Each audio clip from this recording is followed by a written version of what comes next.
And we're live. Yes. All right. Well. Welcome back. Man, this is too many Yes. streams going on in the week. I don't like this. It's way too much, This is not on our agenda at all. But especially considering the topics. mm, mm, mm, mm, mm. Well, welcome. I'm sure there's a lot of streams going on right now. So if you're joining us, thank you very much. Appreciate it. If you notice a little blue around me, that's because I changed the settings a little bit. Okay, I turned the blue screen off for a second because I need you guys to see the hotness that I'm wearing. Oh, look at that! I need you to see that crystal clear. When I have the blue screen on, it's hard to see. Yeah. It looks totally black. But this is the Raven City merch that you see at the bottom of your screen. All right, and then you pull that up so you can get a closer look here. Yes, indeed, that's what I'm wearing right there. Get you some of that merch. All right, Panthers fans, we promise you some merch soon. It is coming soon. Yes. And it looks really good. Shout out to Yolanda B. Thanks for coming through, Yolanda. What's up, Appreciate Yolanda? you. Ravens Online Gatekeeper says, fellas, yes. Dave on the house says, Steelers for the win. Did they win? Davon said they won. Yeah, they did. They kicked the field goal and they won. All right. Whoa. We're gonna talk about this. Wow. Yes. Oh man, the chat just blew up all of a sudden. Man. Wow. Okay. All right. They just popped in here. All right.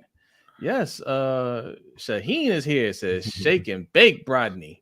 Whatever, Shaheen. I hate you, Shaheen. What's up, Filthy? Not from Noah's you, coming. Noah. No. Noah said hashtag you, freaky. Noah. Not from you. Not from you. Hold on, I was trying to pull Filthy's. Hey, what's up, Filthy? Thanks for coming through, man. Appreciate you. Up? Danny says, we here. Talk to me. All right. Oh man, they come in there quick. All right, make sure y'all smashing that like button. If you're new, hit the subscribe button. Hashtag LBHT crew. Yes. King 95 says, happy Sunday, fellas. Hey, happy Sunday to you. Yes. Mr. J the 6 is in the house. Says, what's good, y'all? Going to keep my head high despite the team's mistakes. Move forward. That was a tough loss for the Panthers. We're going to talk about both teams. Yeah. Okay, we're going to talk about both teams. I thought they had it at the end, but yeah, not quite enough. Not quite enough. All right, so look, we're going to start with the Ravens over the Jets. It was 9. I put 10 in the description. I got to fix that. It was 24 to 9 because they missed the extra point. Look, it's week 1. I know we looked a little sloppy, but we got the win, so I'm happy about that. Right, I'm happy. But we didn't look good. We didn't look good. There's some things we could take away for sure. Always we could take away from any win, but there's a lot of things, man. I'm looking at and I'm just thinking when we play better teams, that's going to be a problem, right? Yes, 24-9. The score shows that we're kind of in control of the game. But if this was a better team, that score could have been a lot closer, or we could have been on the losing end. So I want to discuss some of that stuff. And shout out to Eric L. Thanks for coming through. Yes. But look, Lamar, I thought he looked pretty good. Except minus that one interception. That was on him. I mean, he just underthrew the ball. Honestly, at that point, why are you going down the field? Yeah. So I don't think that was it was a poor decision, poor throw, but the game was over at that point already. Yeah. So it didn't affect him. But you don't want to see him making decisions and throws like that. Because even if it wasn't underthrown, the safety was over top and he was coming over. So it was just a bad play. Yeah, he tried to pull a little touch and he tried to fit it in there. And like I said, it was harmless because the game was well in hand, but you don't really want to see him doing that either. And it's a delicate balance because I want Lamar's interception numbers to be down as far down as possible. So don't make any stupid mistakes like that. You're having a perfect game almost. Don't ruin it with a careless interception like that. Which comment are you laughing at? What's up, Suge Knight 323? The Steeler fan is in the house. Says, look at those two beautiful faces. Hey, congratulations to your Steelers, man. I wouldn't say congratulations too quick because they may have lost TJ Watt. Well, they still won the game, and I want to say congratulations to me because Suge, I picked them to win. This guy right here, I did. I picked them. Go back and look at it. Go back and look at the tape. Wednesday show. I picked them. Yes. We'll talk about them in a minute. We're going to get to Joe Burr. Is he still Joe Burr? Or is he kind of Joe Blah? All right, and we're gonna discuss that. All right, let's break down this Ravens game. B first half, awful. I mean, it looked like same old Ravens. The whole game looked like same old Ravens, for being honest. But play calling looked no different. They just looked. They didn't look in sync. They didn't look like they practiced passing. It's the same thing with this team. And I was laughing because they couldn't run the ball at all. And I was like, it's funny when Lamar decides he's not going to run the ball and he's going to make the running backs run. They actually are not a running team. They can't run. Which has always been the case with them. That's always been the case. Yeah, he is the running game. The O-line didn't do a particularly good job run blocking. They didn't do. I don't think they did a bad job pass blocking, but it wasn't a great job either. They were all right. Lamar played pretty well. Outside of that interception that we talked about, it was just a bad decision. He was off on a couple throws, but for the most part, he played well. Devin Duvernay really showed up. I was impressed with Devin Duvernay making the most of him, his start, right? Because, we kind of thought that DeMarcus Robinson would be the guy, and then the depth chart came out with Devin Duvernay on top, and we're like, oh, maybe just a formality kind of thing, because, DeMarcus just got there. But no, it was Duvernay, and he went out there and he made plays. He justified his spot in the lineup there. Can't really say the same for Bateman. Bateman had a rough day outside of the touchdown catch. I would give him credit for that. I mean, he got behind all the defenders. Yeah. I mean, I think it was mostly just kind of maybe a jitters type of thing. Nerves. He had a couple drops, but it was a rough day. The defense, I thought the defense looked pretty good, but you're playing the Jets, so it's hard to judge. But they played well today, which is what matters, right? Yeah. Again, they gave up a touchdown late. The game was already over at that point. Yeah. So it's whatever. But I believe they had 4 sacks. They gave up a few run plays, but for the most part, they shut down the Jets. Yeah. I got no real complaints about the defense. They did their job. And we look at games like this and say, oh, what's the Jets, man? Look, they're on the schedule. It's better that they perform than not perform. So, kudos there. It's just, I just don't like seeing those kind of games in week 1, because then you're just sitting here waiting until week 2 to really form an opinion on that unit, But no, they played well today. The offense, like you said, they need some work. Yeah. It's not going to go that well for them against a better team. Right. A shout out to JP, says, fellas, never underestimate the power of Black Air Force One. Yes, talking about the Steelers. Listen, does Tomlin not know how to get his team motivated? You know what I'm saying? Like, listen, that's why I just didn't pick him to have a losing season. He's never had it. I just don't think it's going to happen this year. All right. So shout out to them. What's up, Marcus Chancey said, Coach sent him here. Thank you very much. Hey, appreciate shout you. Shout out to Coach Marcus. Evans. Yes. Thank you. Wait, was it Coach Evans or Coach Jay? Which coach? Because we have 2 coaches. Oh, well, that's true. I think Coach Evans. Probably Coach Evans. I'm not sure because they both watch the show. But thanks for coming through. Appreciate you coming through. Thank you. Let me read a couple more comments here. Filthy says, never thought I say Duvernay looks like our best receiver and likely was disappointing. He looked like a rookie out there. Okay, look. Yes, right? And there he is. What's up, Coach? Hey, shout out to Coach Evans. Yes, for Sip Tea Tigers. Yes, okay. Thank you, Coach. Appreciate it, man. Appreciate you coming through. And make sure you guys are subscribed to Sip to Tally Films. All right, yes. He is awesome. We gotta actually get. He hasn't been on our channel. No. We don't bring anybody on here, man. We are bad. That's not true. We are bad. We've had plenty of people on. All right. Just whatever. Let's keep it moving. Yes, yeah, so Isaiah Likely, he had 0 catches. 3 drops. Yes. Really, really rough day for him.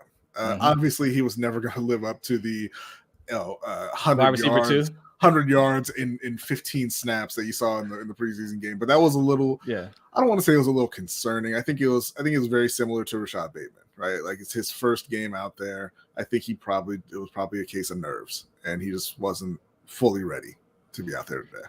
He's a fourth round rookie. He played like a fourth round rookie. It's not a big deal, right? And he'll learn from that, right? This is the game that you want to play. You want to play bad in, that you want to learn from. So how is he going to bounce back? Because they aren't going to need him. You know, I was going to say unfortunately, but I mean, I say unfortunately because we just don't have a lot of weapons. So he's going to have to step up and really be able to contribute. Duvernay is playing like that guy that you need to contribute. He had a great game today. Yes, but I still don't think I don't want anybody to think that he's going to be like one of these top wide receivers, these top tier wide receivers. But he's that guy. If there's a second option, and he's got to be that third or fourth option, he can really do damage there, and that's what you saw, right? People, that defense is putting focus on Mark Andrews and Bateman, obviously, and you could tell even though Bateman had a bad first half. You could tell the defense is focusing on him to make sure he doesn't go off. And that left a lot of opportunities for Duvernay, and he took advantage of it. Yeah, absolutely. He had 4 targets, caught all 4 for 54 yards, 2 touchdowns. So, hey, you know what? Maybe the front office was just right about their thing with special teams players. He's a great special teams player, and they think that those guys translate well into the wide receiver position. And maybe this is the beginning of him doing that. We'll see. Yeah. For now, it was one good game. Likely had 4 targets as well, no catches. At least, at least 3 of them were dropped. So it was a bad game for him. But yeah, we don't want to put too much on Likely. And even Bateman. This is his second season. He only played 12 games last year. The people who you really want to look at and point to are Kenyon Drake and Mike Davis, who were pretty bad today. Drake had a couple good plays. Kenyon Drake was 11 carries, 31 yards. It's 2.8 yards per carry. He did have 1 catch for 15 yards. So I think Kenyon Drake might have completed the first successful screenplay in the Giro era of the Ravens. Because when they did it, even the defense was what's that? What are they doing? I was like, what are they doing over there? That's a screen. That's a screen. Just like they're not allowed to do that. Mike Davis had a couple carries. He had 2 carries for 11 yards, and one of them ended in a fumble. It wasn't lost, but he got popped, and the ball came flying out. So not a great performance from the running backs at all. Like I said, not a great performance from the O-line.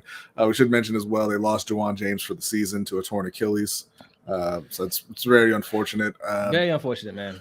We talk about players that are injury prone, and we might crack little jokes here and there, but man, I hate seeing players go down. Nobody wants to see players get hurt, and especially he's worked really. I mean, we criticized the signing at the time because you don't want to depend on a guy who's missed the last 3 years essentially, right? But he worked really hard to get back, and it's awful that he came out there in the first game and the season's done for him. So hopefully he can come back again. They said it wasn't the same tear. I don't think they expected to be as severe as his last tear. So there's some optimism there. That's what I think. That's what Coach Harbaugh said at the press conference. He said it wasn't the same tear as the surgically repaired one. So I don't know. And Kyle Fuller got hurt as well at the end of the game. I hate that too. I mean, the game was almost over, and it was a non-contact injury. He looks like he might be done for the year as well. Again, just really, really unfortunate. But they should be getting Marcus Peters back next week. Week 2. He almost played. He was out there warming up, and they decided not to risk it with him and J.K. Dobbins. So he should be back next week. But yeah, really unfortunate to lose those 2 guys for the season. Yeah.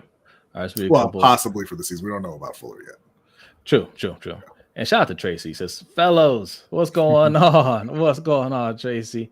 What's up, Big Reg? Thanks for coming through. Let's see. Chris White says, Burrow, who? Oh, we got a donation. Hold on. It didn't come up on my screen here. Shout out to Anonymous. Says, Mr. Mayfield's performance today in a loss. We'll get to that. We appreciate it, but we'll get to that in a minute. Just want to finish up talking about Baltimore here. Bring up to the couch. I'm gonna change my let me make sure that everything is working well here. Danity said the running backs were atrocious. Yeah, I mean it's not 100% on them. The unless you have just an uber special running back. Unless you got Barry Sanders back there, they're going to get what's blocked, right? I mean, that's going to determine how the day goes for the running backs. And the blocking wasn't great. There wasn't a lot of holes there, at least not that I saw. Coach said, agreed. Best screen I've seen from Greg. Yes, which is really unfortunate. Yeah, really unfortunate. That's too bad. But yes, that was Hold on, let me bring this back up here. We got JJB says, Coach sent me. Thank you so much for coming through. That's what I'm talking about. Thanks for coming through. Appreciate y'all, man. Yes. All right. JP says Lamar got out of that conference like Grandpa on The Simpsons. I guess we should mention that Lamar said there's no truth to the ESPN reports that came out earlier today about the contract that he turned down. So that was a whole mess, right? Like you have that kind of stuff leaking out right before the first game of the season. And the reality is you look at it like, hey, they're trying to make Lamar look bad by leaking this out. They're trying to make him look unreasonable. They're trying to turn public opinion against him. But it's just, it's they didn't do a great job of it, first of all, right? Because the numbers that you leaked out were not anything that was going to make people say, wow, why didn't Lamar sign? And to do that after the negotiations are over and you're supposed to be focusing on the first game of the season, focusing on the Jets and trying to go out there and get a win is regrettable, to say the least. All right. So let's talk about that for a minute. We'll get back to the game in a second. So the report from Chris Mortensen is that the Ravens offered $133 million guaranteed at signing. They wouldn't say exactly how much total guaranteed was offered. And that, basically Lamar's looking for something closer to what Deshaun Watson got, as he should. And the NFLPA advised him to hold out for a fully guaranteed contract. Now, I didn't hear Lamar's statement. He said, it wasn't true. What part wasn't true? I don't know, right? The guaranteed money, the amount of years, because it's supposed to be a 6-year deal for about $290 million, with the average of about $48 million per year. I'll say this. I don't think the whole thing was bogus. I don't think it was, completely false. There might be some stuff in there that wasn't fully accurate, and there's estimating, I think. But I can tell you this: it's all nonsense, right? If he says, I want a fully guaranteed contract because look what Deshaun Watson got, you say, okay. Right. Yeah. We're not talking about an average quarterback. We're not talking. Kirk Cousins got a fully guaranteed contract. It was the biggest contract at the time. Well, right? Yeah, and that's something that everybody likes to say, oh, yeah, Cleveland gave a fully guaranteed contract. They're a terrible organization. Nobody else is going to do that. The Vikings did it first. So at the time it was, only the Vikings would do that. Now it's only the Vikings and the Browns would do that. It's going to continue to happen. The owners are going to try and resist it for as long as they can, but it's not a thing where it's like, only those morons in Cleveland would ever do something like that. And this is it right here, right? Like Coach Evans says, why sign if I can get 111 in 2 years versus their 130? Exactly. Well, yeah, that's what we had tweeted out. When those numbers came out, it's $23 million this year, $45 million next year, about 54 or so the year after that. So you're really talking about even a little bit more than that, around 120 over a 3-year period, and then hitting free agency as the most valuable free agent in the history of football. Yeah, so there's no risk to him just playing out this year, and you want to franchise me? He'll do just like Kirk Cousins. That's exactly what Kirk Cousins did in Washington. They tagged him, and he signed it so quick. Yeah. Right. As soon as it tweeted out that he got tagged, he's just like, and signed, and signed. Right. You're gonna take all that cap on this year, and we're not negotiating unless you get me exactly what I asked for. Lamar could do that. Yeah, and despite what a lot of people think, there's no risk in terms of his play this year. He could go out and have a terrible year. He's still going to make $45 million next year. There's no scenario other than a catastrophic career-ending type injury where the Ravens will let him walk. Well, so no matter what he does on the field, they're franchising him to start this offseason. Well, if he plays like today, there'll be even less risk, because how many times did he run the ball? Like 4? 4 or 5. Like if he like this is what I wanted to see from Lamar the whole time. I want to see him run just less. Run a few times, like 3 or 4, and that's it. And that's what he did today. He said, "Hey, we're going to be a run heavy team. Cool. Get your running backs to run the ball." Yeah. Right? And they couldn't do it. Sucks for you. I'm gonna go ahead and pass it though. 3 touchdowns. There you go. And passed it very well, mind you. Yes. So if we see more of that, he's gonna have great numbers. He's gonna be as healthy as he can be, and they're gonna have to pay him a lot more money next year, because that's the other thing too that we're talking about. $48 million a year is already, to me, wasn't enough, right? Next year, Joe Burrow, who just threw 4 interceptions today and lost, he'll get that in this offseason, right? Justin Herbert, who hasn't made the playoffs yet, he'll get that. Coach Evans says, "I said I was not going to talk about his contract, but I will type about it." Yeah. Oh, you know we will. Yeah. Oh, you know we will. But these guys are going to get that money, and he's going to want more. Right. And you're going to have to give it to him. Like, you're not going to have a choice. The Ravens, they have a history of doing this, man. Like, they just want to keep feeling like they have they get a deal. It has nothing to do with balancing books, has nothing to do with being fiscally responsible. They just want to feel like they got a bargain. Yeah, and I'm going to be interested to see. We kind of mentioned it earlier. Peace, Black Daniels. What's up, Black Daniels? I'm going to be interested to see how many people are saying that Joe Burrow needs to step it up if he wants to get paid at the end of this year, because he turned the ball over 5 times today in a loss. But I don't think that anybody really cares. It's weird. Yeah.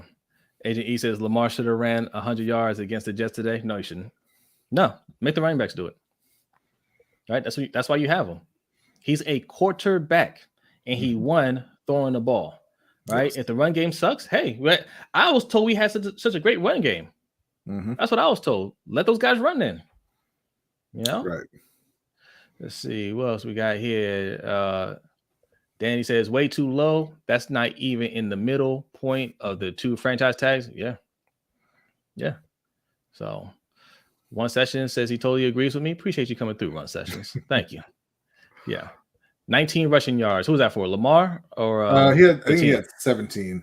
The team as a whole had 21 rushes for 63 yards. So yeah,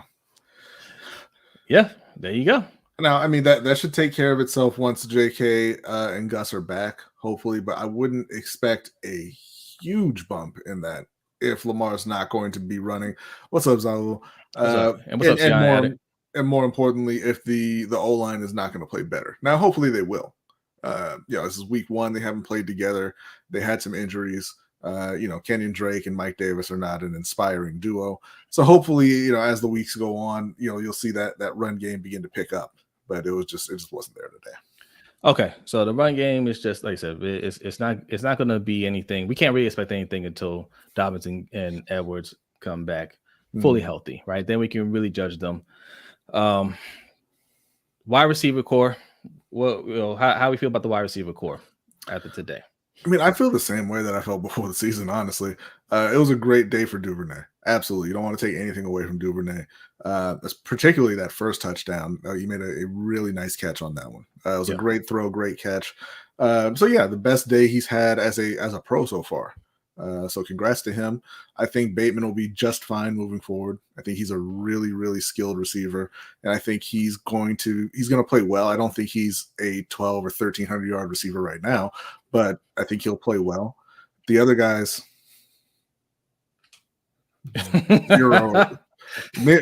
pretty much zero faith in the other. But I understand. DeMarcus Robinson went from a street rat to number 2 wide receiver, right? Everybody's like, hey, move over, Prochet. We got a number 2 wide receiver. DeMarcus Robinson, he's our guy. He can take the top off of defense. I think he had a catch today.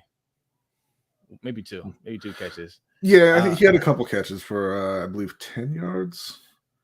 19 yards. 2 catches, 19 yards on 4 targets. Okay. All right. I'll take it. Davon says Prochet highlight was a holding call. I didn't even see that. Yeah, no. I look. I do feel bad. I know y'all think I'm a hater and I'm so negative and everything, but I do feel bad that we talk about Prochet so much on here because I don't have any problem with Prochet. He seems like a good guy. He seems like a really hardworking guy, just not somebody who is good enough right now to be a regular part of the offense.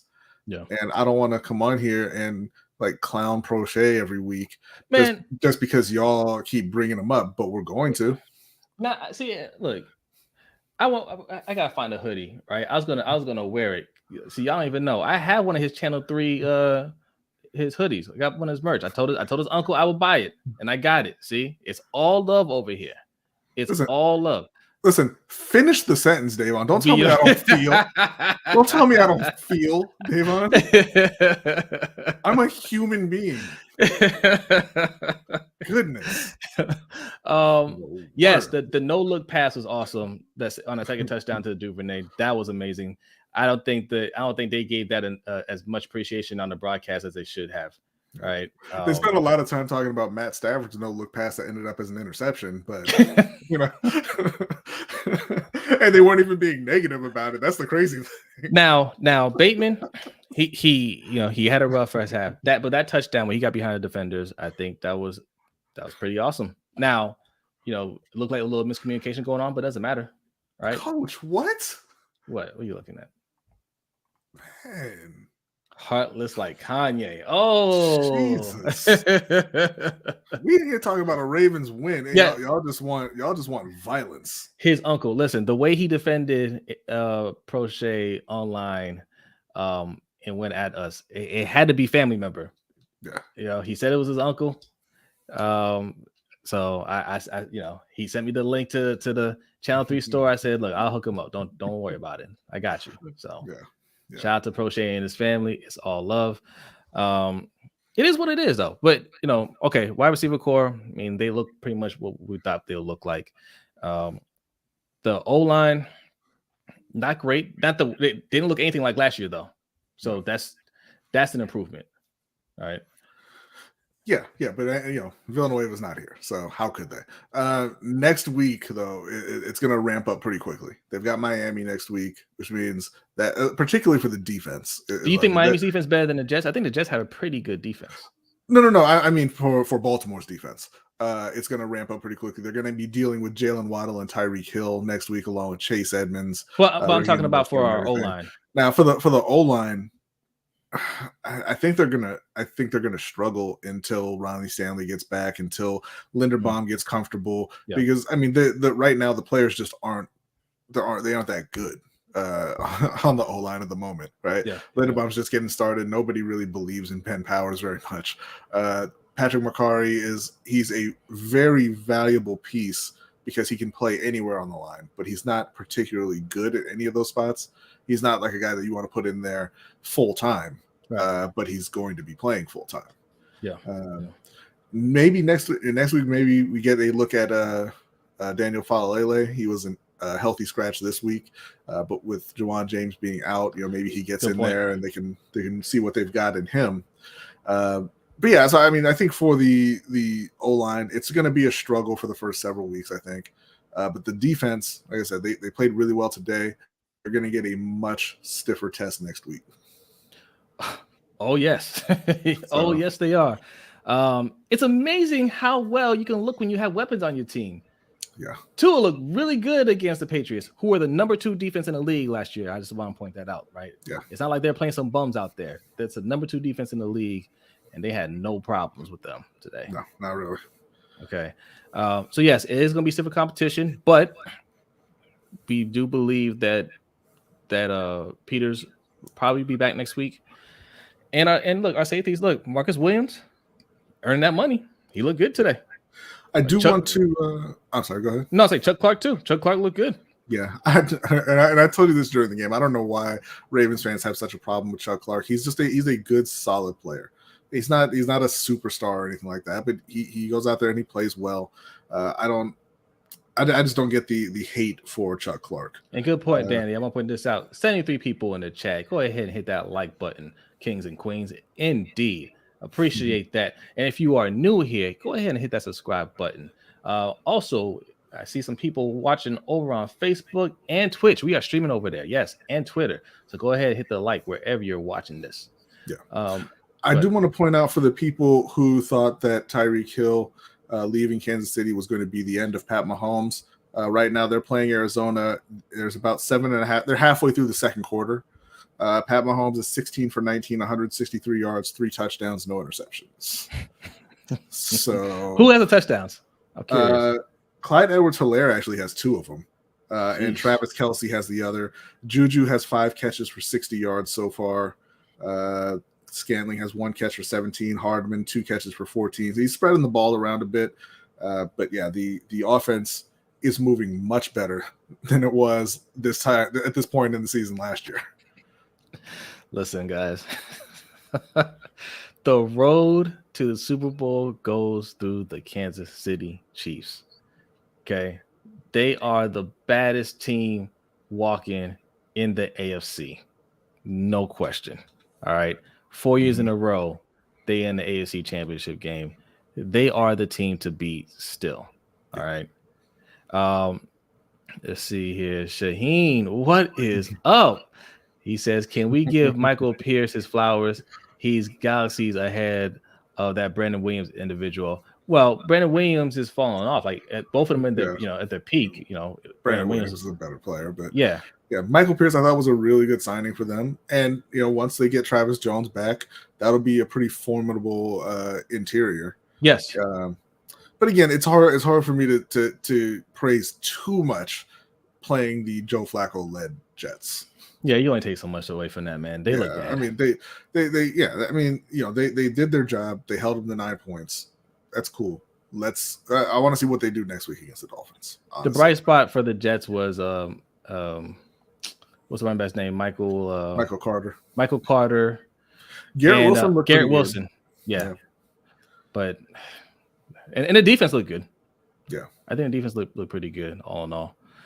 Sauce Gardner looked solid, and the guy that intercepted Lamar, Reed. I think it was Reed. Yeah, and as long as I was about to say Danity, and Danity's pointing it out here.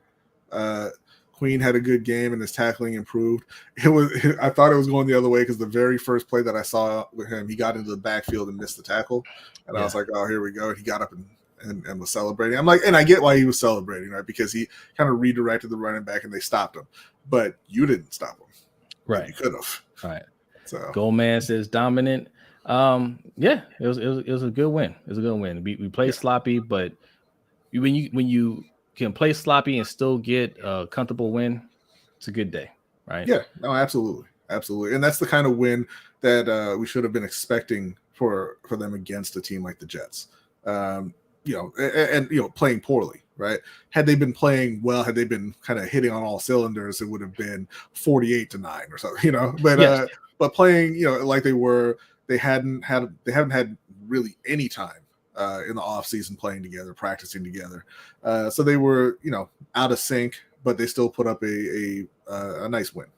So there's a lot to be optimistic about. So we're pointing out some of the flaws of the team, but there's a lot to be optimistic about, things that they can improve as the weeks go on. Yeah. Now, we gotta talk about it because Can you guys please tell me what exactly our 14th overall pick did? Because that WD that went after him went to Commanders, caught 2 touchdowns. He's talking about the wide receiver, Jahan Dotson. Listen, Kyle was out there. He was doing his thing. I don't know what his thing is yet, but he was doing it. I saw him get 1 tackle, and I was like, I think this is the first time I saw him out there. Yeah. We thought, right, when we looked at the lineup, I was like, man, your number 14 pick isn't in the starting lineup. And B pointed out, look, they're probably going to go with 3 safeties, right? Didn't look like it. It just looked like they didn't want him out there that much. I'm interested to see what the snap count was for him. Yeah, because 14th pick is a high pick for us. In fact, that's a very high pick, and we need guys that can make an impact now, especially since we're not spending any money in free agency. We're not making any big splash in free agency. We're letting guys walk. We're not doing anything to add to the offense. We're saying we want to be defense and run. Well, we need some bangers on defense. Mm-hmm. So having a number 14 overall pick, just ride the bench, that's not good. So he's gonna have to start picking it up really quickly. We need him out there. Yeah. All right, B. We gotta talk about it. Oh, there it is. The Panthers fall to the Browns, 26-24. Yes. It was looking hopeful for a minute, man. I thought Baker was gonna come through at the end. Oh, I never believed that. I believe that. I told you the whole game. I was like, don't worry. Yeah. You got time. Look, I thought I'd been saying on here that he was going to have his best game of the season. He was going to go revenge game on the Browns. I was kind of convinced myself of that. I wasn't shocked by what I saw today. Again, you're talking about a team who is just isn't that good, and they have a lot of young pieces. They're rebuilding the O-line. Their left tackle they drafted 6th overall was making his first start. Obviously, they have a second-year left guard next to him. Myles Garrett beat him like a drum all day. They have a new set. Pat Elflein, I don't understand. I don't understand him as a living being. I don't know why he's out there. I don't know why Matt Rule put him out there. But Baker, this isn't 100% on Baker, but Baker had 4 fumbles today because several bad snaps, bad exchanges, and I just don't get what we're doing with Pat Elflein in the lineup. So Bradley Bozeman did not. He's not. Baker looked really terrible today. Like honestly, towards the end of the game, he hit Robbie Anderson for a long touchdown. Robbie was wide open down the field. He looked awful for the majority of the game, like really, really, really terrible. Yeah. Like, why is this dude on my screen kind of terrible? Like, why did you trade for him after you had already drafted a quarterback kind of bad? And the O-line didn't look good either. We know that's a work in progress. Again, kind of like with Baltimore. Yeah, he did. But it's Myles Garrett. So. Yeah. It's tough. It's tough to make your debut against Myles Garrett. That's not cool. All right. Yeah. It's like Brady Quinn when the Browns had held him on the bench and they said, okay, finally, guess where you're going in, and it was against the Ravens. You don't do that to people. Why would you do that? But the run game wasn't good. Christian McCaffrey really couldn't get anything going. He got a touchdown, but they didn't block well. The passing game obviously didn't get going. The defense got absolutely shredded on the ground. Now, again, you're talking about Nick Chubb and Kareem Hunt, but I mean, they gave up, it was like 140 to Nick Chubb, and then Kareem Hunt got a couple touchdowns on him. So all told, they ran 39 times for 217 yards in the touchdown. And then Kareem Hunt had a receiving touchdown on top of it. Kareem Hunt was killing it, man. Yeah. So it was not a great performance at all. They managed to hang around long enough and make a couple of plays towards the end and take the lead. And then the defense let Cleveland go right down the field and kick a field goal to win. That's not what you want to see against a Jacoby Brissett-led team. It really isn't. No. Man, that was ugly. Like Baker just like every time it looked like, okay, they're going to, now they can get into it. They get into a rhythm, whatever. Baker just like, oh, football. I don't want to touch that. Right. Like just the miraculous thing is they didn't lose any of his 4 fumbles. Yeah. So I will give him credit for being able to jump back on him. But it stalled the drives. It did. Right? Because the one at the end, we had to kick the field goal to take the lead. I mean, you're right there in the red zone. Mm. And then he just fumbles the snap. He has to fall on it. That's one loss down right there. Right? You're moving the ball. Who knows if you could get some yards on that play, maybe you end up get at least taking more time off the clock. Yeah. Because when it kicked the field goal, it was like 1 minute and 13 seconds left on the clock. And right. In today's NFL, that's an eternity. Yeah. Right. So yeah, he also had an awful interception. He had a couple other passes that probably should have been intercepted. He was sacked 4 times. So again, it was a bad day all around. And I'm not even encouraged by the fact that they were able to get back into it, because again, it was Cleveland with Jacoby Brissett. So, you know, who's next? Who do they play next week? Oh, they're getting a win next week. It's the Giants. Oh yeah. They're getting that win next week. I was so close. My prediction was they're gonna win the first 3 games. So close. They lost the first one. They're like I said, they're gonna win next week, and then they're losing their next 7. If they lose next week, how much does this accelerate the process for getting Matt Rule out of here? I don't think he's gonna go. I don't think he's gonna fire him mid-season. I really don't. I think he's going to make him sit in it, and he's gonna wait. You know, maybe with a week or 2 left, so they can kind of get a jump on the hiring process, right? But I don't think they're gonna fire him mid-season. 7 losses in a row. That's a lot of losing. It is in a row. It is. And fans aren't just for the sake of optics. So fans don't have to see his face anymore. They will get rid of him. All right, and go with Ben McAdoo. You can lose with Ben McAdoo. All right, but the coach that you chose to hire and keep here, no. Yeah. Then he says, how did the defense look for Panthers? Not great. They got worked in the run game. Gave up over 200 yards rushing. Didn't give up. You know, the pass defense was okay. They actually had an interception in the end zone, but then it turns out that C.J. Henderson did the clothesline on the receiver to take him out of the play so that Xavier Woods could get the interception. So it wasn't great. It was a pretty bad performance all the way around. But you know, they did hang around. The defense did, you know, keep the Browns out of the end zone enough that they were still in the game. But again, I'm not really comforted by that, because it's Jacoby Brissett, not Deshaun Watson. You know, you don't expect a Jacoby Brissett led team to score that many points, period. You know, 26 points to a team that's led by Jacoby Brissett is a pretty bad day. Yeah. C Dubster says, "What's up, fellas? I'm just tuning in, a little bit off topic, but I know you guys like boxing." Yes, we do. In fact, Ring Kings podcast, go ahead and hit that subscribe button over there. All right, we'll talk about that in a minute. Don't you worry. Did you see Le'Veon Bell knocked out Adrian Peterson? Oh, we did. Yeah, we did. We saw that. It was unfortunate for Adrian. He should have kept his hands up.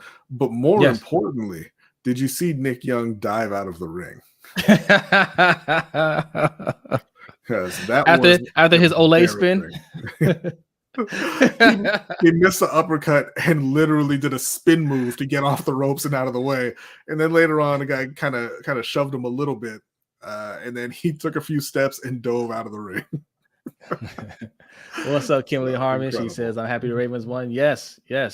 We'll get back to the Ravens in a minute, but yes. It was a solid win. Well, they made a lot of mistakes, but they got the win, so we're happy about that. Davon says Cam Newton will return before Rule firing. I think they go hand in hand, Davon. I'm sticking to it. I'm sticking to my guns. It's going to go hand in hand. He will get fired. Ben McAdoo will take over, and they will bring in Cam all in the same week. It's not happening. Okay. All right. It was going to happen last year. We're gonna have to make some kind of bet on the Cam Newton thing, because it ain't happening. Okay. All right. All right. We'll figure something out. All right. And shout out to Anonymous for the $15 donation. Appreciate you. Says, which week will they sign Mr. Newton? Never. I love that question. It's not happening. All right. I'm going to say, I think I said like week 10, right? Week 10. I'm going to go by, week 10. It's not happening. Everything goes down. Okay. It's not happening at all. If they don't win next week, you said they're going to lose 7 in a row. Yeah.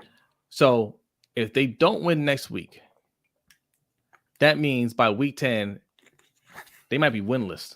Only one win. Well, listen.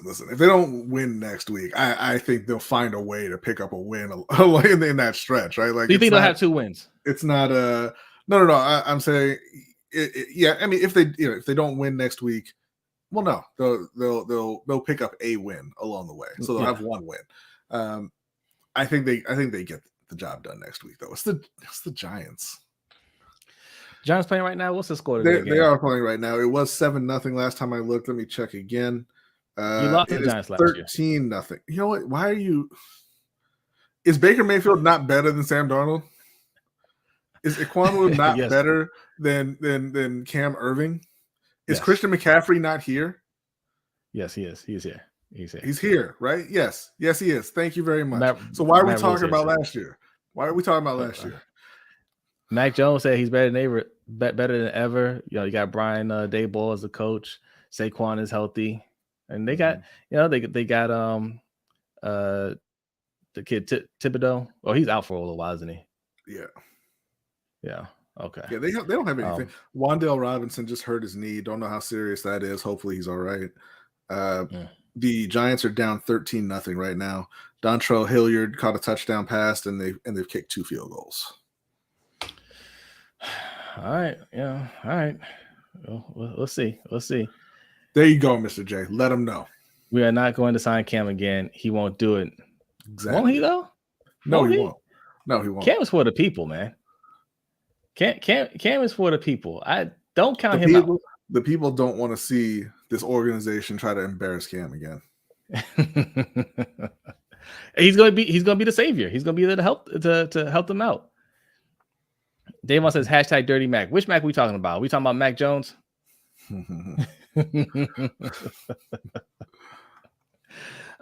Speaking of Mac Jones, I just want to harp on this because this is who they wanted to usher Cam out of New England for. Yeah. Right? He was supposed to be the guy. He was the guy that knew the playbook. He was the guy that knew the playbook better than Cam Newton. Do you guys remember this narrative?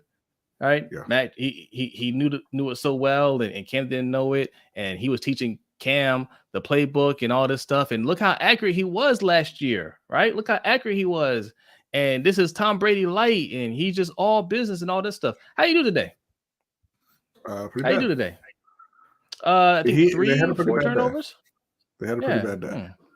Shout out to Omar for a $5 donation. Appreciate you. Said thank you. Week 2 is a must win for Rule. Yes, indeed. And as I mentioned too, if you want to be awesome like Omar, like Anonymous, and anybody else who has donated, there are 2 ways to do that. Okay, this is how we do our super chats over here. Because I see 75 people in here. I know some of y'all are new. All right, we got 2 ways. Right below B, $ LBHTShow. That is our Cash App.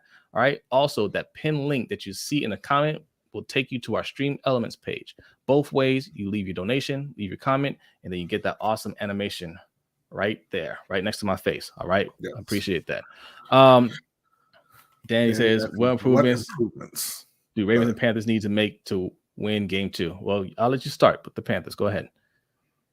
I mean, honestly, to win game 2, they need to just kind of fly to New York. They're not nearly as intimidating a team as Cleveland. I know that sounds kind of odd. You know, Cleveland, nobody's afraid of Cleveland, but they don't have the talents like Myles Garrett. They don't have Nick Chubb. I mean, they have Saquon, but who's really afraid of Saquon at this point? Are you? I'm not. I am. No. Did you see his interview on the Pivot? Look, I'm still in on you being a Panthers fan. You being all in on Christian McCaffrey. You should understand this. Okay, he is a weapon. I'm not saying he's not a weapon. I'm just saying it's Saquon versus Nick Chubb and Kareem Hunt. It's not as intimidating a backfield. It just isn't. You know, like if they let Saquon go off and have a Nick Chubb type day, cool. They're down 2 touchdowns. It's just they cut out 2 touchdowns. Daniel Jones is an awful quarterback.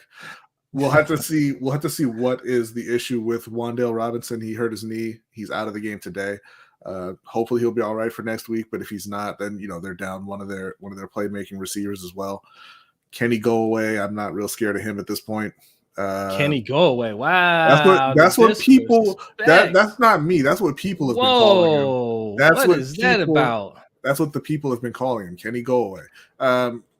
So yeah, I mean, I think that without Myles Garrett across from him, Ekwonu will play much better next week.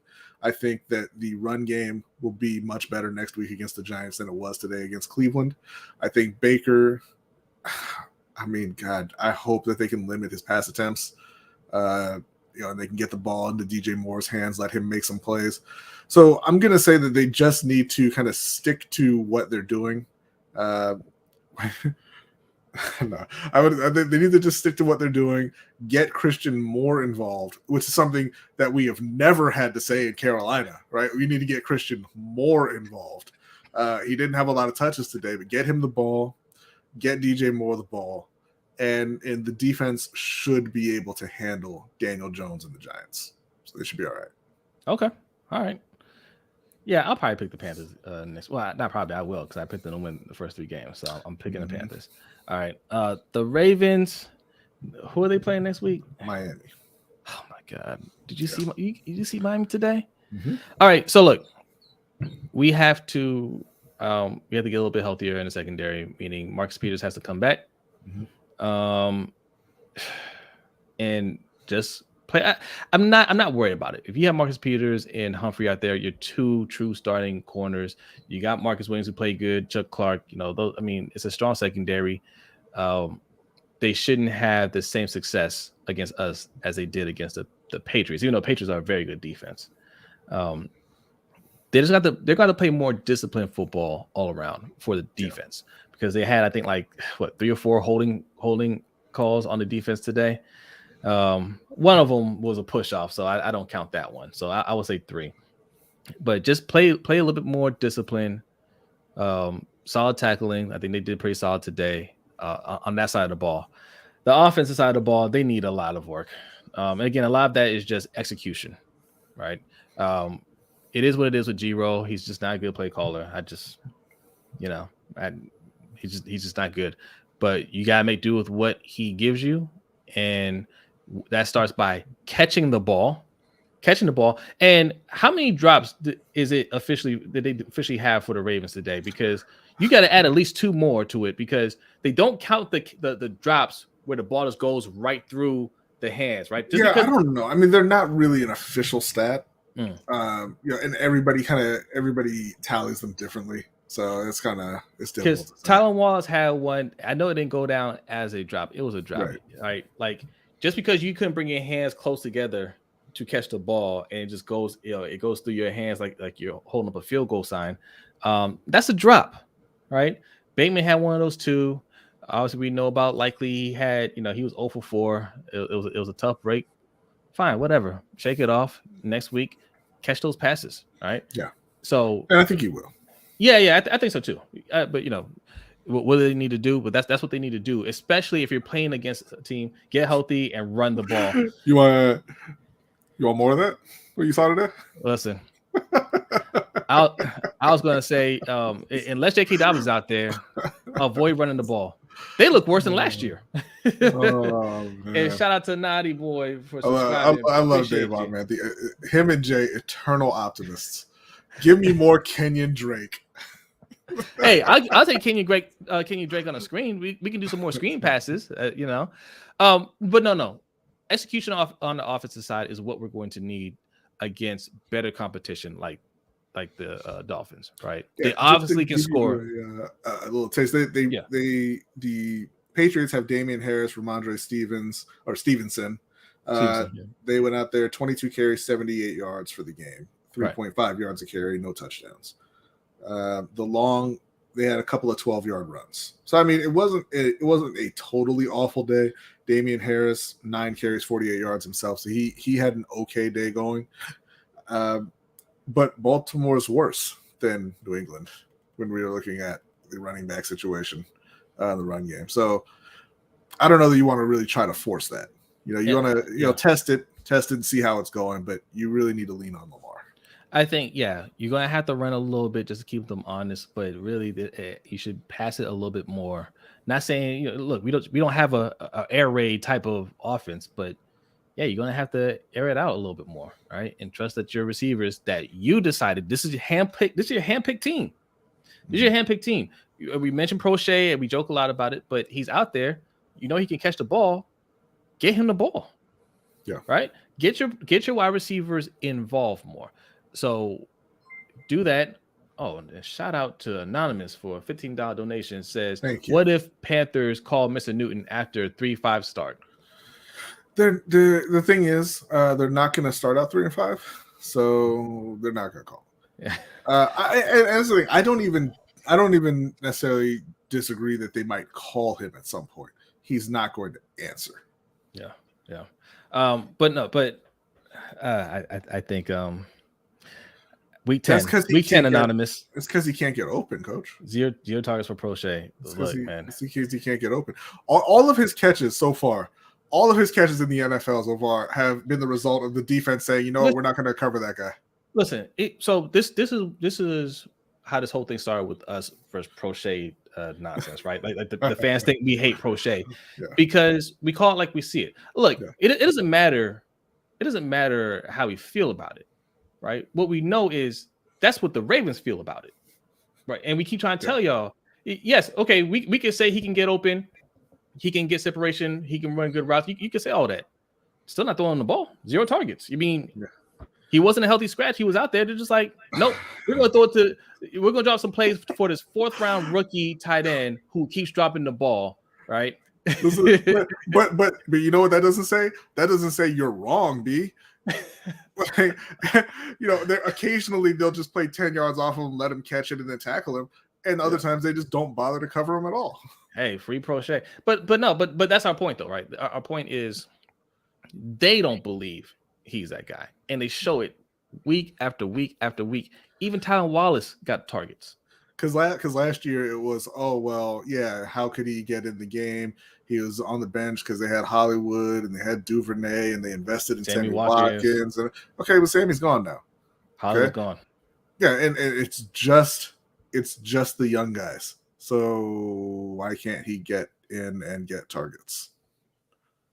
At some point, I mean, I know there's a list of excuses, but at some point you're going to get to the end of it and you're just going to say he can't play. But I will say this. You decided he's going to be on your roster. He's one of 5 wide receivers that you have on the team. I would say get him the rock. I absolutely get him the ball. That he's out there. Get him the ball. Absolutely try. Yes. Like Coach said, no excuses now. No excuses. But he needs the targets, right, to see what he can do with it. And if you don't believe in him, then why do you have him out there? Does he? Yeah, he can't get catches and yards without targets. He needs targets. I think we saw what he could do with it. Not much. I think we saw it. It's all right. Let's see. Big Red says Eric DaCosta needs to give up drafting privileges ASAP. It's not looking good. He's not looking good. What's up, Attitude Pop? Let me check out Attitude Pop's comment real quick. It says that no look by Lamar, was a beautiful, and watch people say he still can't throw after throwing 3 beautiful touchdown passes. They'll focus on the interception more than the touchdown passes, right? That's just what they're going to do. He's going to be heavily scrutinized this season. Expected, right? He's gambling on himself. He wants to be the highest paid quarterback in history. He wants the most guaranteed money, and every game is going to get scrutinized, and he understands that. Yeah. All right.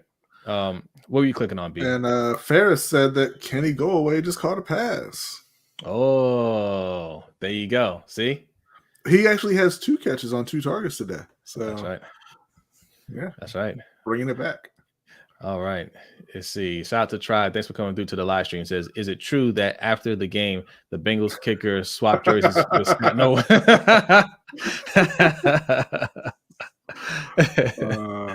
What up, Sancho? Sancho says, my boy Duve, Texas boy. Yes. Free Wi-Fi. Okay, we're seeing some new faces in here. It says, if Lamar wasn't rusty, he could have had 2 more touchdown passes. Yeah. 36-yard touchdown for Justin Jefferson. Oh, yeah? That's 2 today. Is he on your fantasy football team? He is on my fantasy football team. Which one? Our Dynasty League? Yes. And I need the points because I'm losing. Well, since you want to bring up our Dynasty Football League, yes, we have a Dynasty Football League for our patrons. We're going to talk about patreon.com/LBHTShow real quick, okay? We have 3 tiers, right? The lowest tier is $3. If you got $3 in your pocket, you can be involved in a lot of things. We have a Discord. B will tell you more. I don't want to steal your shine. Tell them about the Patreon perks. So yeah, well, the $3 tier is really for it's for general support of the show, and it's for our Pick'em League. Obviously, that's started now. We're a week into the season, but you can still get in if you really want to. We're picking every game this year. It's a gentleman's league, Davon. Don't do that. And we're going by total record. And we give away a custom LBHT trophy to the winner at the end of the season. The $10 tier, we have the LBHT crew. Don't put it up. That's the trophy right there. That's the trophy. Just always derailing. I clicked on this. This is the belt for the. That's the belt from last year. From last year. Yeah. This year's belt looks like that. Yes. This is for our Dynasty League that we run for the $10 tier. We also do a redraft fantasy league. If there's enough interest, we'll start up a second Dynasty League as well. Like you see, we give away custom championship belt for the winner of that. For the $10 tier, like I said, you get the LBHT crew coin as well, and you get to request specific content, whether articles or videos on any sports topic that you would like. And there's also the $20 tier, which is a combined tier for this show and the Ring Kings podcast, which is our boxing podcast that we do with OTR Mike. And in that tier, you get everything that I mentioned, as well as our custom poker set featuring our top 25 boxers of all time. And all the tiers will get you into our overtime channel our overtime show that we do after our live show every Wednesday night, and into the Discord channel. All right. And if you like what we're wearing, do you see this? It looks a little dark. That's just a blue screen effect for my background there. Okay, I'm gonna show you what it is that I'm wearing. You can get a closer look at this. Okay, right here. That's what I have on my chest. All right, Raven City edition t-shirts, hoodies, mugs, all that stuff. If you look at the bottom of your screen, if you're watching on YouTube, you will see the merch shelf. You can purchase right there. That's going to be on our website shortly. We're going to get that stuff up there. Also, what B's wearing, that's for our other channel, Ring Kings podcast. We have a lot of stuff on our website. Okay, LBHTShow.com/shop. That's where you can find all of our merch. We're actually so that's what you see on the screen won't be there for much longer. We're going to do some redesigns, give you some new looks, and we hope that you guys like it. Also,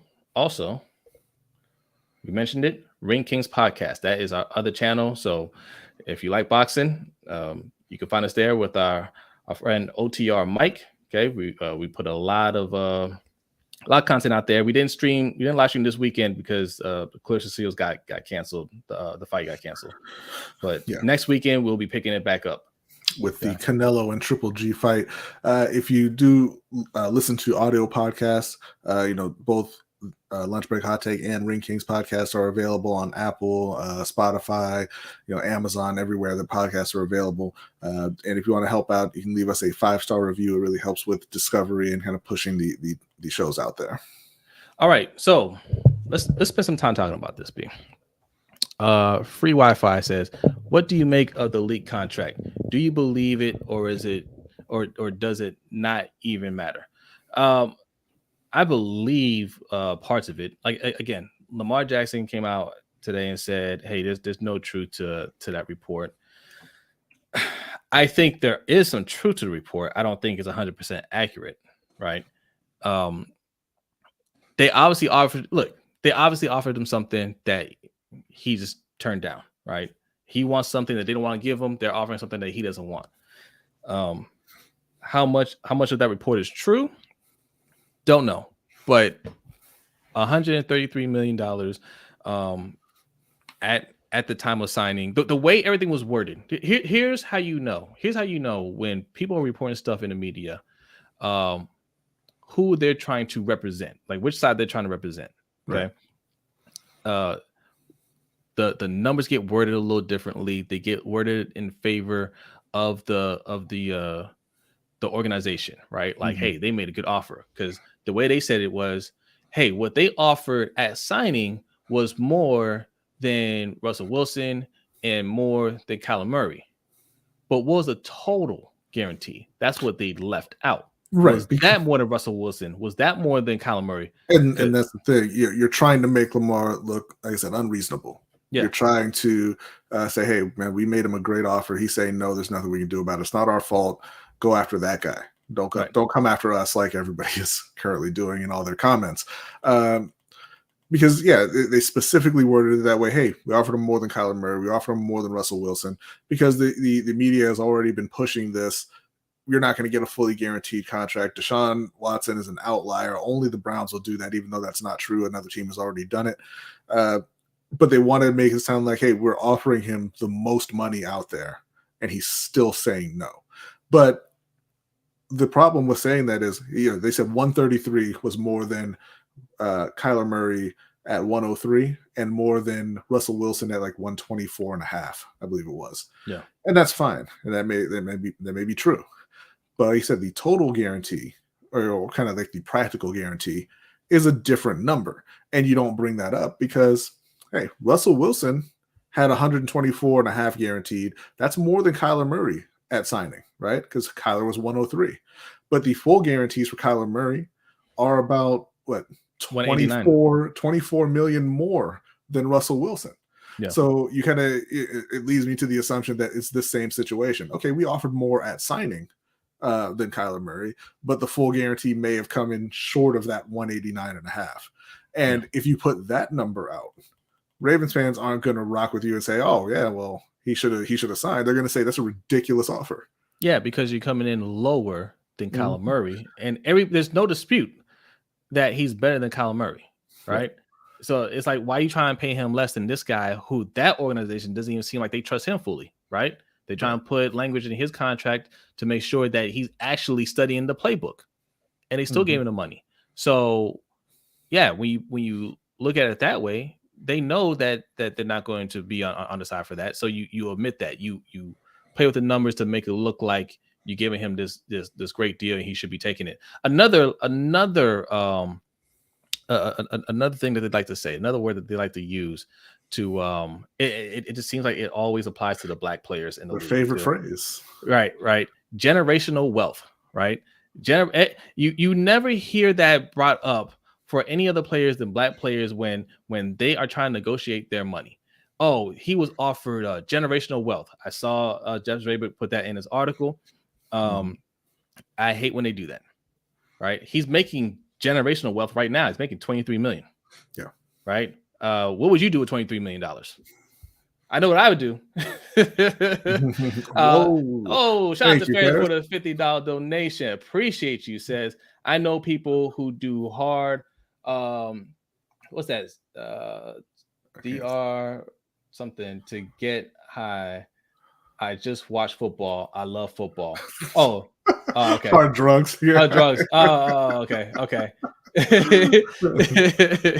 He just watched football. Hey, I appreciate you, man. Thank you, Ferris. Shout out to you.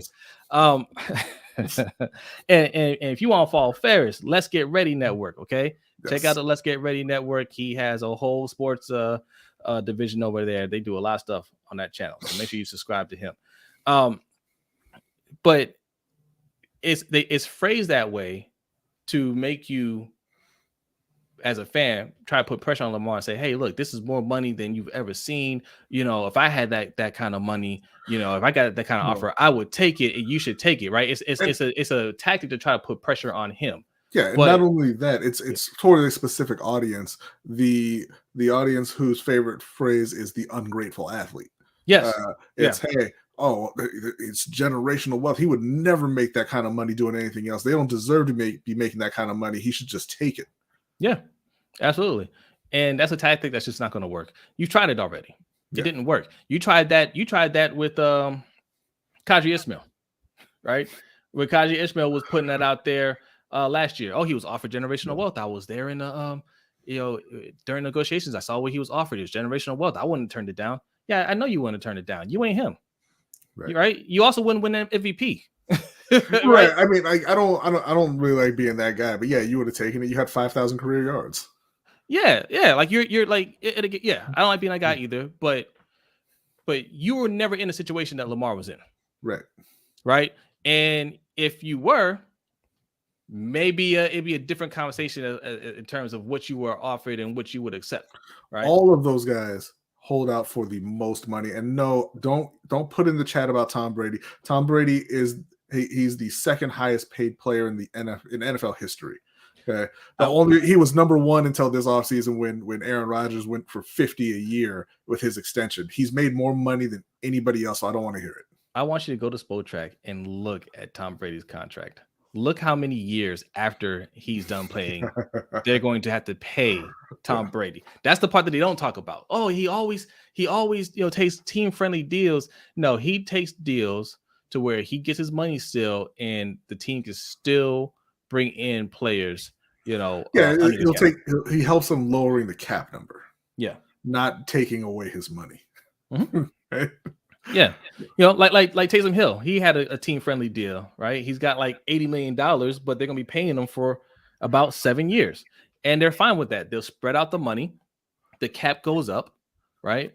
And if they need money in the future, they can sign somebody to another ridiculous deal and add voidable years. Like that's just how the NFL is. Other more up-to-date teams, right? Know how to manipulate the cap. It's the Ravens that always want to act like there's no way to manipulate the numbers, which is nonsense, right? Keep on saying you don't want to mortgage your future. Don't let anybody tell you that, by the way. They don't like to mortgage their future. When does future ever come? It does not. It doesn't come. The future is always in the future. Because you can keep pushing stuff back. How long have they been not mortgaging their future? How long has that been their approach? A few decades, right? Mm-hmm. How come you haven't been needing to sign a receiver this year? Yeah. How come the answer behind Ronnie Stanley was Jawan James? How come you only have 2 edge rushers on your roster if you haven't been mortgaging the future? If you've been fiscally responsible, and you don't want to use up all your cap room, and you don't want to be running into cap issues in the future, you don't want to kick the can down the road. Why can't you field a complete team? Why are we arguing about James Prochet getting targets instead of you having 5 good wide receivers? Yeah. Why don't we have Justin Jefferson on our team? I like Justin Jefferson. Like, man, I take Garrett Wilson. Garrett Wilson looked pretty good out there. Yeah. Like, but those are tactics that they use in the media to try to sway your opinion. Don't fall for it. Right? Anybody that uses the term generational wealth, that's a red flag, right? Just your ears need to perk up when they say generational wealth. That's their way of saying, hey, he should take it. You know who has real generational wealth? Steve Bisciotti. Oh, Stevie B.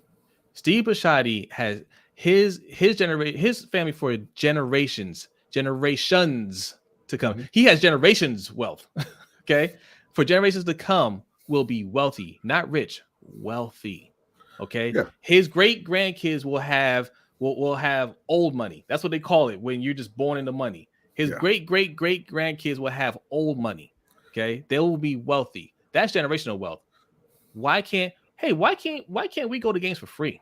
He's got more than enough money. Why can't or just at least have price, right? Why are tickets so much? I think the tickets to Ravens games should come down at least half price, right? What does Bisciotti need that money for? He's got generational wealth. Yeah. Oh, that's right, because it's a business, right? It's a business, and Lamar's about his business, and Lamar's in a position right now to where he's getting the money. It's not even a question anymore. He's getting the money. He's already won, because if you tag him, that's $45 million. You tag him again, that's $55 million. So an average of $50 million per year over the next 2 years. That's already more than what reportedly is offered to him right now, $48 million a year. Okay, and all that's going to be guaranteed once he gets tagged. And once he's off that tag, he's going to be young, he's going to be great, and you're still going to have to pay him even more. There is no risk in what he's doing right now. Of course he's going to wait. I wouldn't take that deal either. Of course not. The only thing that can stop him from getting that money is a career-ending injury. Yep. Some sort of career-ending injury, because it doesn't matter how bad he plays. If for the next 16 games he throws 0 touchdowns and 25 interceptions, they are hitting him with that franchise tag and paying him $45 million next year. Yep. There is no chance that they let him hit free agency and leave for nothing. Now, they might franchise him and trade him, but in that scenario, he's getting his long-term deal that he wants as well. He's going to get traded where he wants, and he's going to sign a contract that he wants. But there's no scenario where the season ends and the franchise tag window comes and goes, and Lamar Jackson is now a free agent. Yeah. All right. Dandy says, exactly. Doesn't make sense to take less than the franchise tags, especially with the new salary cap coming. Exactly. All right. Big Rez 29 says, Eric can't wait to go draft another fullback and tight end. Then he going to draft O-line, tight end, the 6th round, and bring in more undrafted wide receivers. Yeah. Oh, y'all are going corner in the 1st round next year, guaranteed. I think it's going to be running back. It's going to be corner. They're gonna kick Marcus Peters to the curb, and they say, "Oh, but we have to have a corner, even though you just drafted 2." Yeah. Shout out to Marco G. He brings up a good point here. It says, good thing we have Macari. Bad idea to have a guy in his 30s missing 2 seasons to play left tackle. And he's a right tackle. Yeah. Like, we didn't learn anything from last year when we brought in a right tackle to try to play a left tackle to play right tackle, right? Yeah. They did. They said, let's try it the other way. Yeah, let's try it the other way. It was always a bad idea because you're trying to bring in insurance for a left tackle who's been hurt frequently recently, but you're insuring that with another person who's been hurt for even longer, right? And he got the same injury again today. Unfortunately, man, it sucks. It sucks. Yeah, it does. But we shouldn't have been relying on that. If we needed a tackle, that should have been our pick in the 1st round. Yeah. That's just what it should have been. Right? Because we've got people in here saying, where was Kyle Hamilton? What did he do today? You wouldn't be asking that about a left tackle. I mean, it's behavior that I don't understand, right? You have Chuck Clark, and you went and signed Marcus Williams. You had Geno Stone. You drafted Brandon Stevens last year, and you have our Darius Washington, who apparently people like, right? Those are your safeties. Why'd you go and draft Kyle Hamilton? Same thing with Carolina, right? You traded for Sam Darnold. Too. Well, they let him go. Well, I'm saying before, like we had all these guys. We could have brought them back. They could have. But they signed Marcus Williams instead. So whatever, fine. Yeah. You've got your starting safeties, and it's the same thing with Carolina. It's like, okay, you went and you have Sam Darnold, and you went and drafted a quarterback. Why did you trade for Baker? Why did you draft Matt Corral and then trade for Baker? You can only play one of them, right? You play 2 safeties, right? So why do you have 3? Right. Why do you have 3 who expect to start? Shout out to Just Allo. Just Allo says, Josina Anderson said an anonymous coach told her that if Lamar hit the open market, there would be teams lined up to pay him fully guaranteed. Of course, we all know that. Of course, that doesn't need to be an anonymous source. That's just obvious. The owners don't want it to go down that road, but they can't help themselves. If a player like Lamar Jackson is on the market, someone is going to do that to turn their team around. Look at what's going on in the NFL right now, right? We're just talking about Miami. Look, they're dangerous now. Yeah. They're dangerous right now.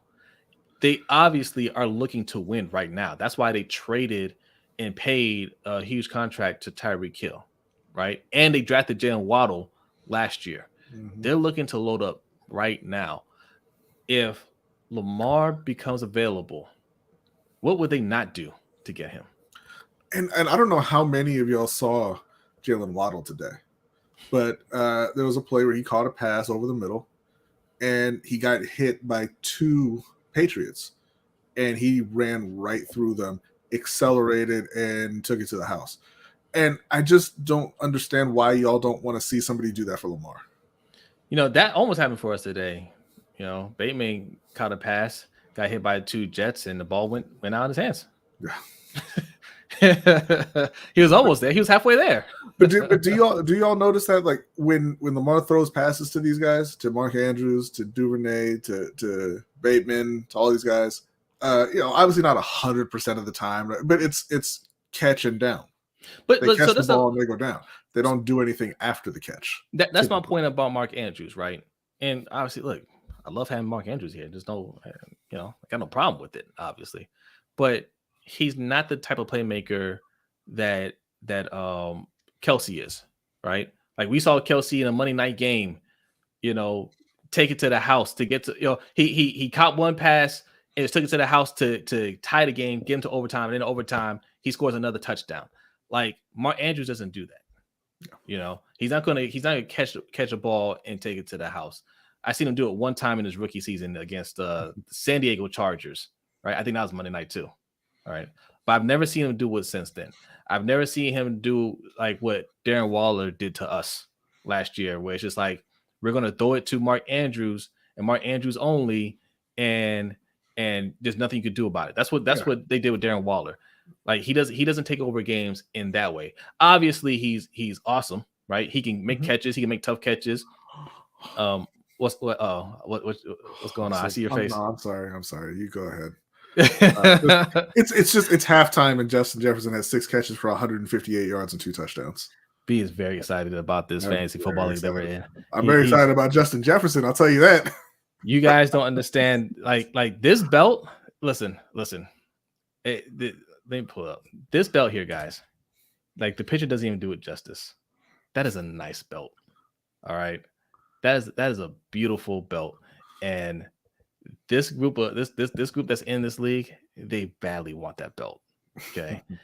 And this offseason has been very dramatic. We might have to put together some sort of a little video collage or something like that. Our dynasty draft started back in, I think, March, right? And it lasted for about a week. No, it wasn't in March. It was after the April. Draft. Yeah, I think so. It had to be April, okay, or May. Early May. Okay, May. So we did that draft in May, and then since then it's been total chaos, right? Because a dynasty draft, if you don't know, it's like owning your team, right?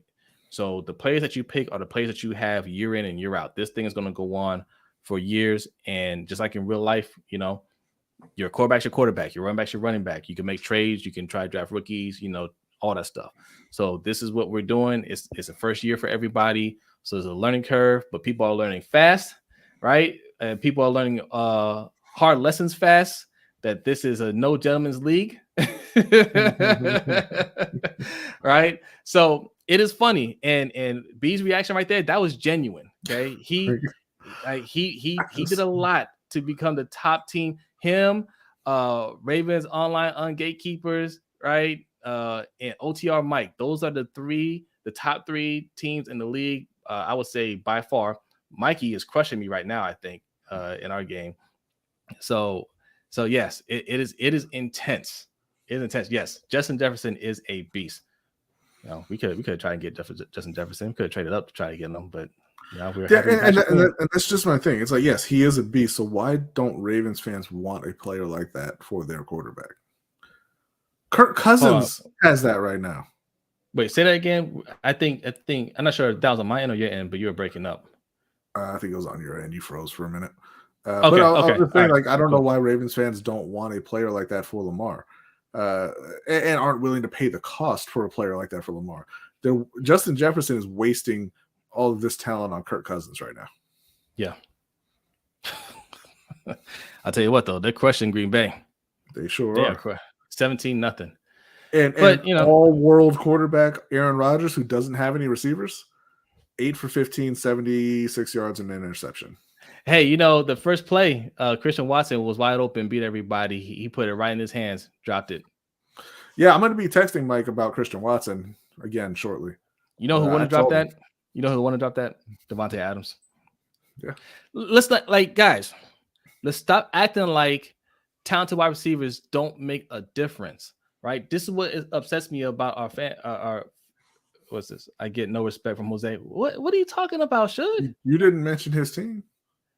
Yeah, you don't have a good team, Shug. I'm sorry. Look, I gave you and there's the disrespect, Jose. Okay. Let me tell you something, B. Goodness. Let me tell you. Hold on. I think I'm fading out. Hold on a second. I can still hear you. You're frozen, but I can still hear you. Okay. Let me tell you. You didn't see it in the chat earlier, but Shug said that I'm his favorite host because I picked the Steelers. I just want to remind you guys. I picked the Steelers to beat Cincinnati. All right. So there's your respect, Suge. All right, don't you forget that. Ridiculous. Ravens fans or Ravens organization? Well, look, it's both, right? Because Ravens organization Really? says, huh? I mean, we've had some discussions with you about wide receivers, and you're not wanting to go after top players. Oh, hold and on. you're thinking the young guys were good enough. But look, the Ravens organization puts out a narrative, and a lot of Ravens fans buy into it, right? I think what we've been seeing these last couple of years is a split in the fan base because of our quarterback, right? Just a lot of fans they're not going to buy in to the narrative. They're not going to buy it, and you have these people right here, all right? You got the gatekeepers that are trying to hold the line and say no, don't believe your lying eyes. No, it's not that way, or everything's fine. I mean, we had it today. As soon as that report come out, people saying, oh, I mean, that's a good deal, and it's more than Murray, and you guys are jumping to conclusions. You don't know what the total number is going to be, and all this stuff. Like, they're so quick to jump to the defense of the team, right? Yeah. But here's what we know. Well, maybe it was somebody else, and I apologize, King. Yeah. But here's what we know: whatever they offered, it wasn't good enough. Yeah. And it was something that I know it wasn't anything that was unreasonable, right? What would you consider unreasonable? 300 million guaranteed, right? Okay, even for me, I'm like, okay, that's kind of high. How many years are we talking, right? Listen, if it's 6 years, 300 million guaranteed, I don't think that's unreasonable at all. No, that's in fact, I would say that's a deal, yeah. Right? So it's not that, but they do that. They put that propaganda out. They have Ravens fans believe that this is a top-notch organization. They're not going to, they know what they're doing. They can't do any wrong, and they always have a plan, and everything works out. So that's why they go along with it, right? But for these wide receivers, man, they had you guys believe that we can win without top-tier wide receivers, and it's just not true. Because even our last Super Bowl, we had a top-tier wide receiver. Anquan Boldin was a top-tier wide receiver. Right? And Torrey Smith is a very good number 2 wide receiver. Yes. Very good number 2. And Ray Rice was top 3 in running backs. And Jacoby Jones was the number 3 receiver. Yeah. Like, there were a lot of weapons. You just don't really think of them that way. Dennis Pitta. Right? So, like, we had a lot of weapons on that team. I tell you what, if Lamar had those weapons that Flacco had that Super Bowl year, I would say we'd be unstoppable. They would have already had a Super Bowl too. Yeah, I agree. Just getting guys off the street, I'm not gonna buy that. In this league where there's so much talent, we talking about Justin Jefferson. Justin Jefferson is in his 3rd year. Yeah. His first 2 years, he had 3,000 yards. Man, come on, man. I mean, no, we got to get that. We're not even getting that kind of player on defense. Right. All right. Our first round guy is sitting the bench. We cannot have that. So, what's up, Brock P? Thanks for coming through. Says Ravens fans see what the organization is doing to Lamar. They fail to adapt. Yes. Organization doesn't know what to do with elite offensive talent. Lamar, a top 5 QB. I agree. I know I have some good news for Ravens fans. I know this will make some Ravens fans feel good. Some, not all. Marquise ain't doing much today. Marquise has 2 targets for 35 yards, and their number 1 receiver, Greg Dortch, has 6 catches for 49. Greg Dortch. Little man Dortch. So yeah, Marquise is struggling a little bit in his debut. It's still early with the Cardinals. What was it? First half or second half starting for them? It is second half. Early in the second half. What is Pat Mahomes' number up to now? I mean, my goodness, it's not much. The second half is just starting. Yeah, he's at 21 for 28, 223 yards, 3 touchdowns. So they started running a little bit more. They're up 23-7. So I think they're in cruise control at this point. Yeah. Just Al brings up a good question. What if Lamar had thrown 4 interceptions today like Burrow? Yeah. You already know that. Yeah, Burrow's fine. It's whatever, right? But if Lamar had done that, I mean, we had somebody losing it in our Discord because he overthrew Bateman on one play. He said Lamar got to do better than that if he want to get paid. So like it's always going to be much harsher criticism on Lamar than other players. Mr. J6 says Jones was a weapon on Dancing with the Stars. Didn't he win it that year? I think he won it. That was a great year for him, just personally, man. Won Super Bowl. He should have been Super Bowl MVP, if we're being honest, right? Yeah. I think he won Dancing with the Stars. That was like, man, what a year for Jacoby. Davon says, yeah, I'm watching that game. Hollywood ain't getting no looks. Oh, he's getting the pro shade treatment. Maybe he should get open.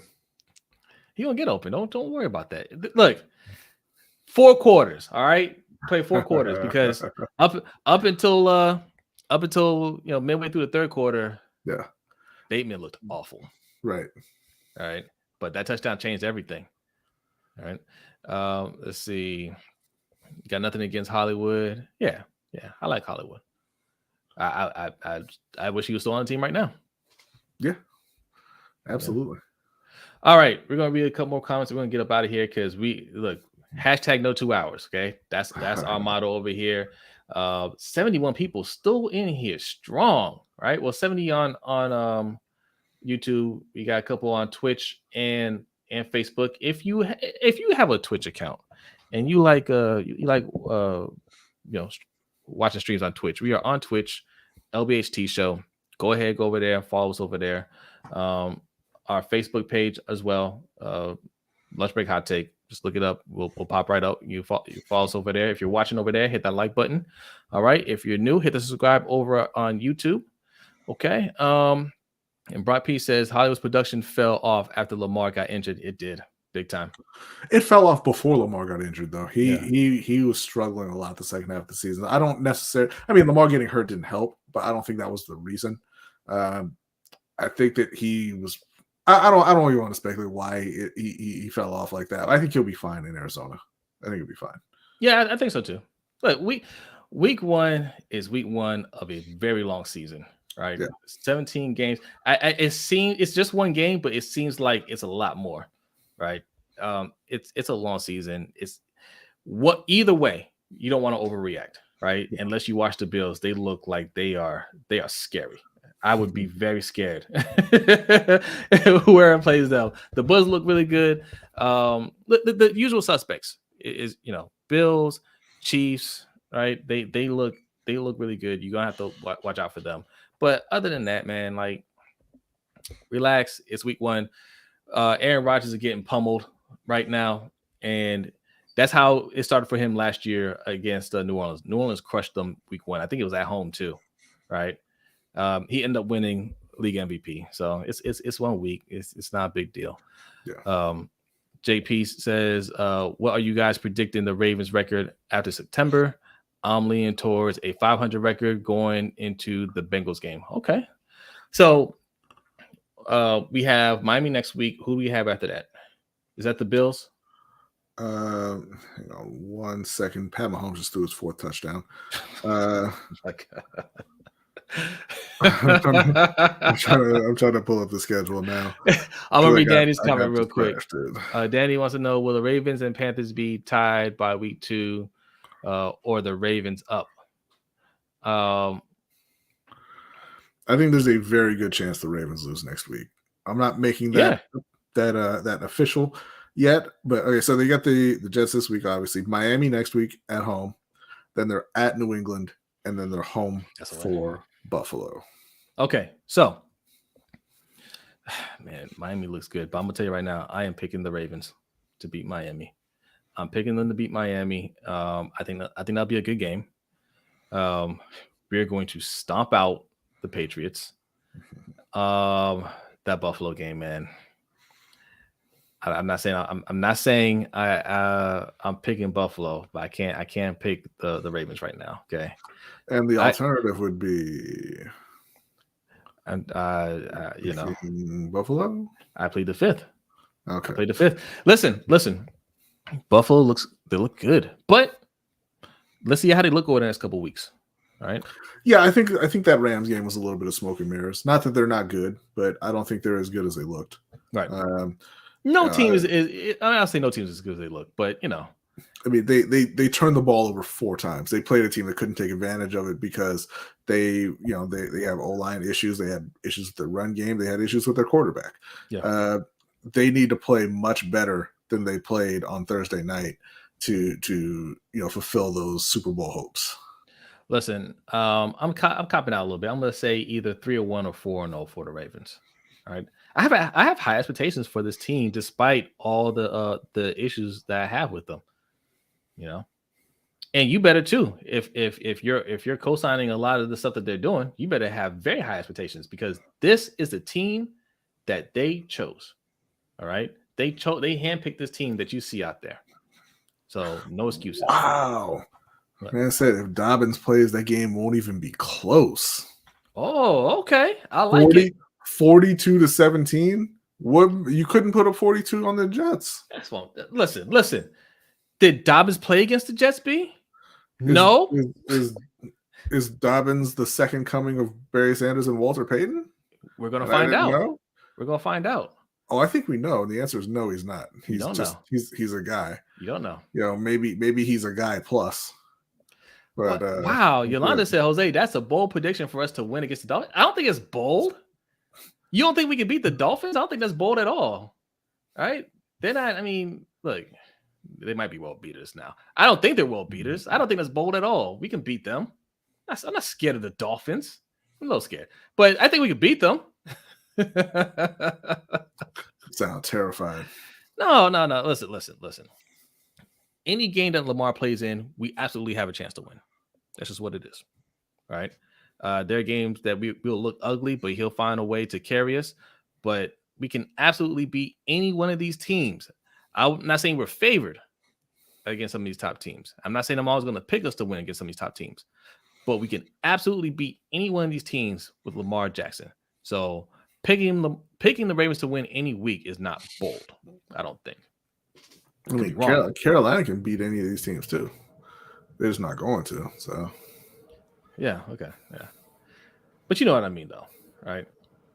You know what I mean. Yeah, I kind of want to wait until next week to decide how they're going to look against Buffalo, because again, it was the Jets. They didn't look particularly good, but they got the win and they did what they had to do. I want to see them against a better team before kind of deciding where they're really at right now. Yeah. Because I can see next week going either way. I can see them blowing out Miami. I can see them getting blown out. I can see it being a close game either way. Like, it's just, it was Joe Flacco. It was Joe Flacco. Yeah. Oh, what's up, Josh Hoffman? Thanks for coming through. It says Watt is definitely not good. Oh, talking about the injury. Torn pec. He's out till midseason in a miracle scenario. Yeah, he might. He's done. That's what kept. That's what kept. What's his name for the Chargers? James. Derwin James. Derwin James. Yeah, Derwin James. That's what kept him out his rookie season. Torn pec. Yeah. All right. Watt's done for the season. Yeah, that sucks. That sucks. I like to play the Steelers when they're at their best. All right. Yeah. I like us to be at our best. I like them to be at their best. I hate seeing top players go down. That's awful.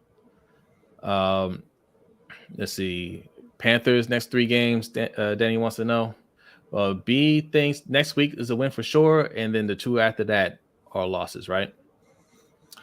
Panthers are going to win next week, and then the next 7 are losses. So from Diana Rossini, thank you to Jimmy F on Twitter who sent this to us. We were talking to him earlier. Lamar said that he turned down between 160 and 180. That's what Lamar said? Yeah. Okay. She said, I just spoke with Lamar Jackson and asked if he turned down 160 million guaranteed. He said that isn't the exact number. He said roughly between 160 and 180 million was offered, and he turned it down. I said, you going to ride it out all year? He said, we'll see, with a smile. 160 to 180 is an absolute insult. That's a diss. Lamar Jackson. That's a diss. I wouldn't speak to Eric DaCosta again. It would be LeBron James with the Cleveland owners, in Baltimore for me. I'm not talking to you again. You're offering less best case scenario, you're offering 9.5 less than Kyler Murray. I'm about to say 9.5 less than Kyler Murray. No. That's a diss, right? Like if they come to him and say, "Hey, we'll give you 160 guaranteed," then you guys say, "Okay, that's for 3 years, right?" Right? Like okay, for 3 years, 160 million, fully guaranteed. All right, I'll do that, and then we'll discuss this again in about 2 years, right? When you want to extend me. There's that's coming from his mouth. That's coming from Lamar's mouth. That's not coming from sources or anything like that. Now, if the Ravens want to put out a statement refuting that, they can do that. But Lamar said it. Unless Brissini's lying. I don't think she's lying. Right. So Lamar said it. Between 160 and 180. Between B, that means best case scenario, like you said, 180, which means it was probably lower than that. The complete and utter disrespect you showed this man. So just say that's an offer saying we don't want you. Yeah. So you don't believe in him, right? Because you're doing the you run so much, not sure if you're gonna hold up long term. This and that. Okay, cool. Don't tag me, right? We'll play out this season, and then I'll hit the market, and you go and get yourself a quarterback that you think protects himself. That's more of a traditional quarterback. That's more of a pocket passer. You go and try to win with him, and let me go make my money. Don't tag me. That's what I always want to say to people, because they talk about how it's more difficult to negotiate with them without an agent, because the teams can't say what they really think, and what if they they have legitimate concerns about his play. I forget who it was who was on a podcast talking about it and saying, what if Lamar thinks he's a 9 and the Ravens think he's a 7. Well, if you think I'm a 7, then don't tag me. You're not paying a player you think is a 7 $45 million guaranteed. You're not doing that. So if you're considering using the franchise tag, that means I'm an elite player. So stop playing around and do the deal. Just a quick update. Daniel Jones to Sterling Shepard for a long touchdown. I think they scored 6 or 7 points. So they're in that game with the Titans, and stop disrespecting Daniel Jones, okay? No. So yes. No, I won't stop that. Yes. Josh Hoffman says the 250 part sounded reasonable till I heard it was for 6 years. Yeah, right. It's a joke. Well, I've heard 250. I think Chris Mortensen, when he originally reported, said 290. Right. He said 290, average of 48.5 mil per year.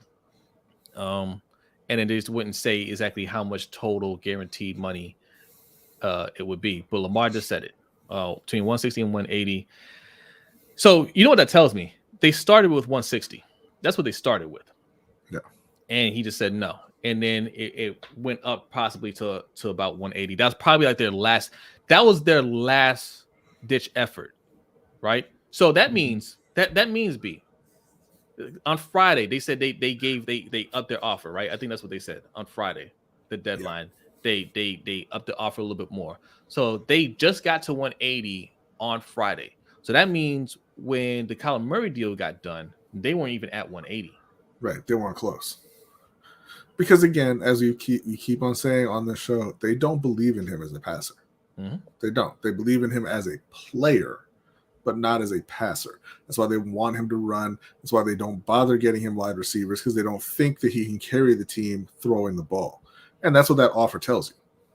And from what I saw today, Lamar's smart dude, man. You want to play chess with him? We want to play chess. All right, cool. I'm not going to run the ball. My option is going to be to hand the ball off and let your running back run the ball. He can't run the ball. Oh, that sucks. But I'm a passer. I want to see how many rushes he had for today. He had six carries today. 6 carries.